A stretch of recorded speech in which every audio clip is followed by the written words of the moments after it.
gente viu agora há pouco um levantamento feito pelo Instituto de Pesquisa e Pós-Graduação para o Mercado Farmacêutico que mostra que quase 80% das pessoas aqui no Brasil admitem que tomam remédios sem prescrição. Vamos ver mais um recorte dessa pesquisa que mostra agora quem são as pessoas que mais prescrevem medicamentos. Olha lá, família, quase 70%, balconista de farmácia, 48%, amigos, 41%, vizinhos, 27%, artistas de TV, a gente não, hein, que fique claro, 16%.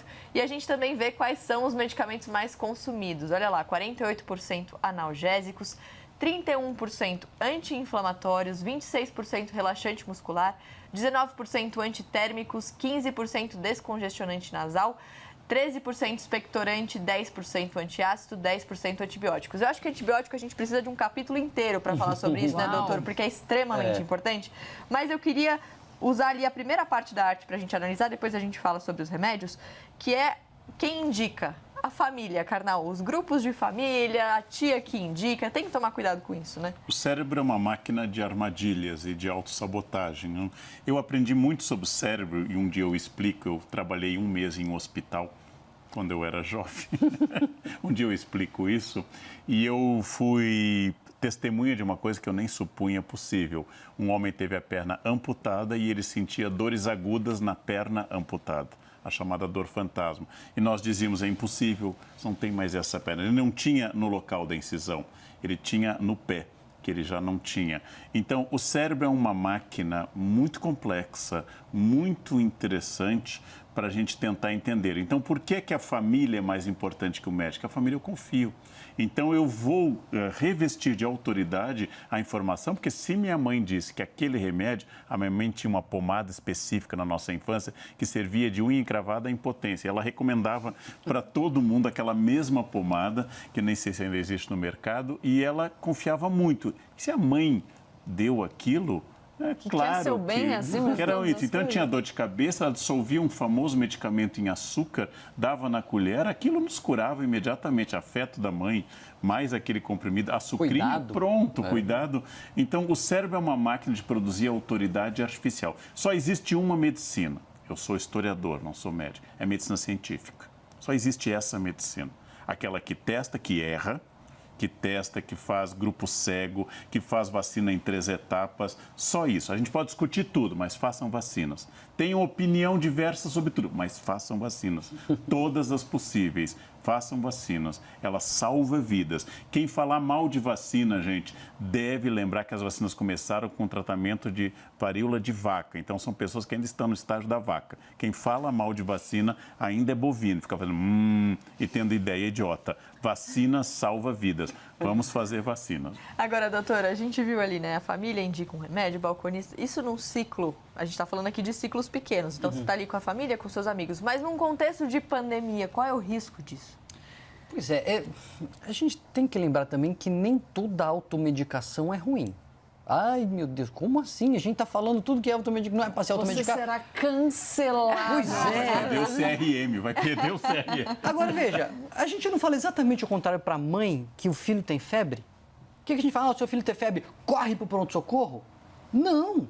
Seu filho tem febre, mediu acima de 37,8, medica e observa. É isso que o seu pediatra vai falar. Lógico, se ele está bem, se ele não está com nenhum outro sinal e etc. Então, existem remédios que são, em inglês é over the counter, né? Que são de venda livre, que não necessariamente vai precisar de uma prescrição. O grande problema é isso, é você querer tratar tudo, você querer solução rápida para tudo, ou você querer, como foi falado aqui, não se observar e aí ficar só medicando consequências, etc. Aí você não levanta da cadeira que está com a taxinha, né? E aí fica tomando analgésico por causa daquela dor.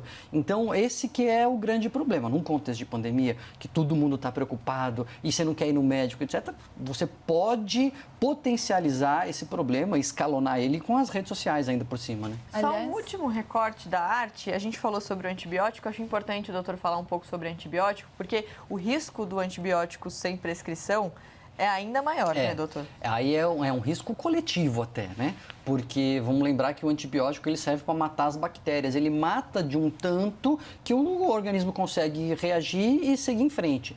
Só que ele mata quase todas e vai sobrando uma aqui, vai sobrando outra ali, etc. E o uso indiscriminado de antibióticos, a gente sabe, é a causa do surgimento de bactérias superresistentes. Então é por isso que há alguns anos, isso não é nem tão antigo assim, no Brasil, o antibiótico passou a se tornar remédio de venda controlada para evitar esses abusos e esses exageros. Não, é interessante a gente lembrar o que o doutor Daniel falou, que o que a gente orienta para a mãe é: seu filho teve febre, medique e observe, é justamente o que se orientou durante a pandemia. As pessoas eram orientadas a não procurar ajuda médica, porque a gente tinha, principalmente no começo da pandemia, em que o que se pretendia era achatar a curva e, portanto, as pessoas tinham que ficar o máximo possível isoladas, era justamente só procure o sistema de saúde se você tiver numa situação limite. Então, as pessoas eram orientadas a ficar em casa. E aí, naturalmente, a menos que fosse um remédio controlado, elas precisariam se automedicar.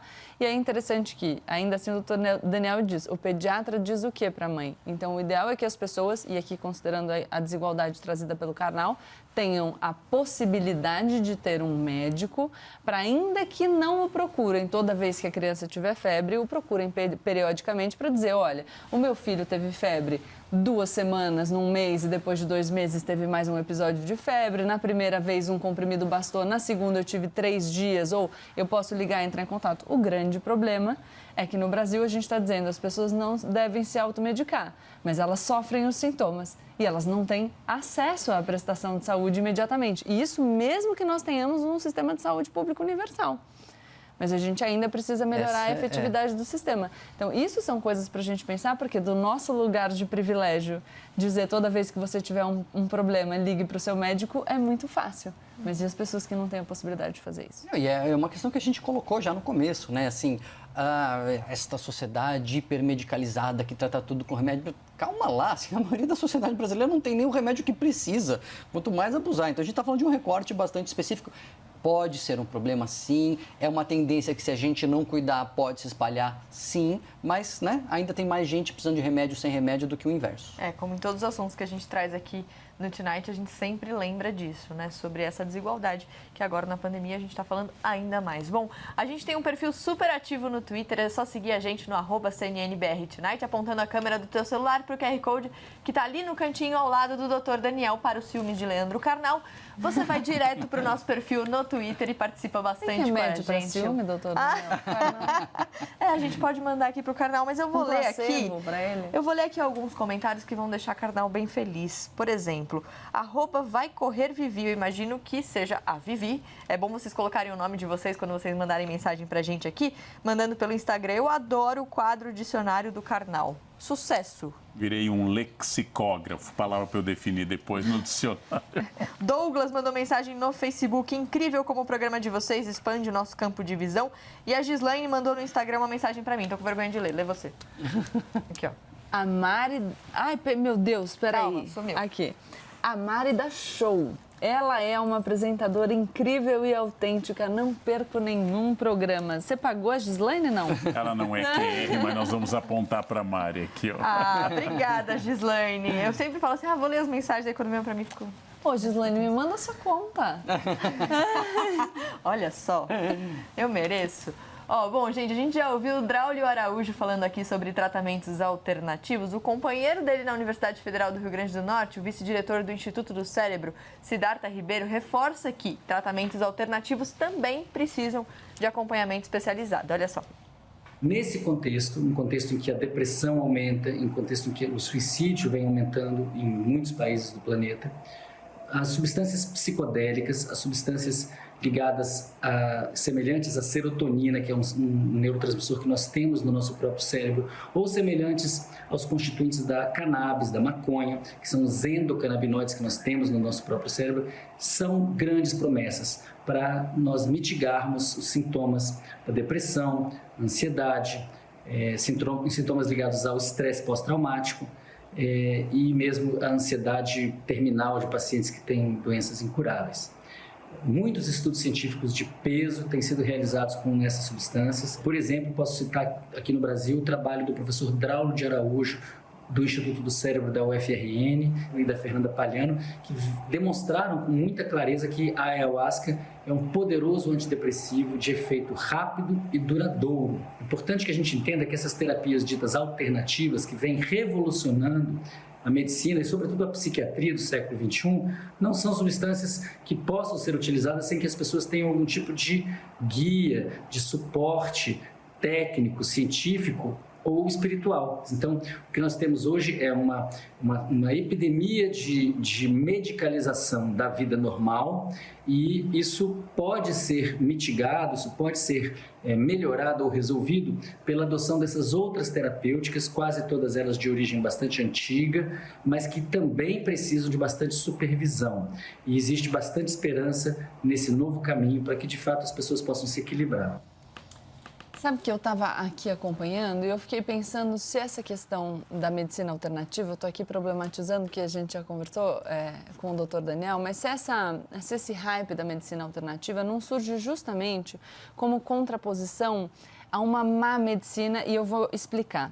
Uma má medicina porque é uma medicina automatizada, uma medicina de resultado e uma medicina que, inclusive, a gente pode problematizar dentro de uma estrutura mais ampla, que é da mercantilização de todas as relações, com a má remuneração dos médicos que muitas vezes atendem pelo convênio, e aqui problematizando, enfim, a gente pode pensar que as pessoas que têm o convênio também pagam o preço porque não tem para pagar consulta particular, e a gente pode problematizar o público, mas eu acho importante dizer isso porque o Dr. Daniel está aqui. O Dr. Daniel é uma representação da medicina tradicional. Mas a medicina tradicional pode ser uma medicina boa e pode ser uma medicina ruim. Perfeito. Você pode estudar durante muitos anos para se tornar médico e entrar numa lógica de atender cada paciente por 5 minutos, dar o remédio para o sintoma e não considerar a complexidade. E aí talvez isso tenha aberto espaço para a descredibilização da medicina no geral, o que é uma injustiça. Não, concordo 100%.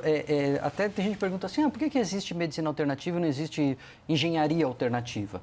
Né? Porque a engenharia lida com prédios, estruturas ou qualquer outra máquina que não precisa do afeto, não precisa do cuidado, não precisa do olhar. E a medicina alternativa, ela é mais do que uma medicina, ou menos que uma medicina, ela é uma linguagem de abordagem e de cuidado. Agora, olha que interessante, a gente pode reagir a isso, e já há pelo menos 3 exemplos que me vêm à cabeça, de a gente manter uma medicina científica que resolva isso. Tem 3 movimentos que me vêm à cabeça. A medicina, um movimento chamado Slow Medicine, medicina lenta, medicina que calma, vamos lá, deixa eu conversar, antes de pedir exame, vamos ver o que está acontecendo. Slow Medicine é um movimento. Medicina baseada em valores, que você vai levar em conta os valores do médico, os valores do paciente, enfim, você vai tentar estabelecer essa conexão de uma outra maneira. E a medicina baseada em narrativas, que você ouve a história do paciente, você entende aquela narrativa daquela doença, naquela história de vida, naquela cultura, e você coloca, o médico também não está isento de uma história. Então, são movimentos que reagem a isso sem abrir mão do rigor científico, né? Então, tem esperança. Bom,